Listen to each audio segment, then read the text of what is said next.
The Christian hatred of pagans, pagan hatred of Christians, the Islamic hatred of the West's hatred of Islam, the social myth within certain schools of Christianity that the Jews are evil, the conservative myth that the homosexuals are evil. These are ideas which should not be promoted. These are ideas which should be destroyed, or at least challenged, both by people within these groups as well as outside of these groups. Why? Because they do no one any good whatsoever. They do not promote harmony. They divide communities, and they act as the basis for prejudice, hatred, and more undesirable political outcomes. These tendencies are not only extreme, but are intensely undesirable. When I started out on YouTube properly, it was quite refreshing to see the atheist community not just attacking theism, but attacking the arguments within certain theistic schools of thought. It was refreshing and to a certain extent cathartic. Many people have had bad experiences in religious groups, and I'm one of them. And I rather enjoyed those videos, because they focused on the arguments. They focused on logical fallacies and chose to undermine them. And so for myself, it was actually quite an educational experience, learning new things about how to reason in greater detail. But when this most recent video of Thunderfoot came out, railing against Islam, and the fact it was mirrored by many other people in the atheist community, I learned something even more important. That it is a view within the atheist community that it's okay to commit logical fallacies so long as you're one of us. That it's okay to be full of hatred and bile so long as you're one of us. Is that really the message you want to communicate to the world? Is that what your atheism means to you? Are these the views which you have come to after so many years of dedication to logic and to reason? What is wrong with you people?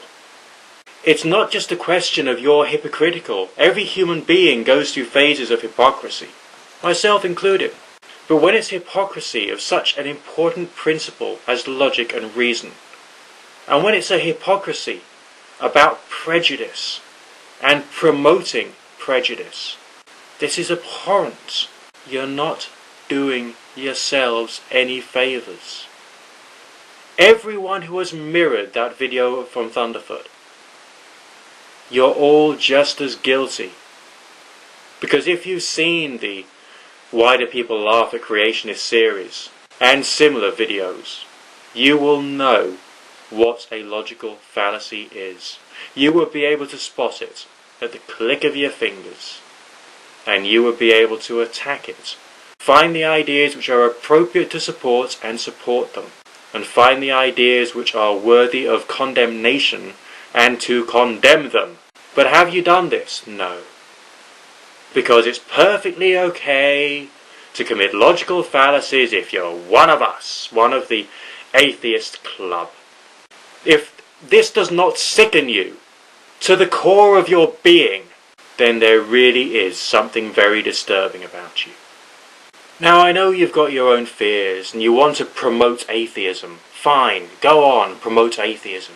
But to base your promotion upon hatred, upon fear of one particular extreme, it's just plain wrong. And if you're a grown-up, you should know that you cannot defeat the other side through being as bad as them. Your straw man about this age of religion as opposed to age of reason makes you no better than the creationists at all. And why would you want to become as bad as those that you hate? Why? What is it in you that makes you want to actually be like that? Aren't you feeling sick yet? Aren't you feeling a certain sense of remorse? No, of course not. Because you're supporting the atheist cause. Can't you see that you're doing wrong? Can't you see that yet? Come on, you're all grown-ups. Or at least you should be. Or maybe you're not. Maybe you've got the mental age of a child. And if you don't like something, you'll scream at it until you think it's going to go away. Your attitude makes me sick to the core.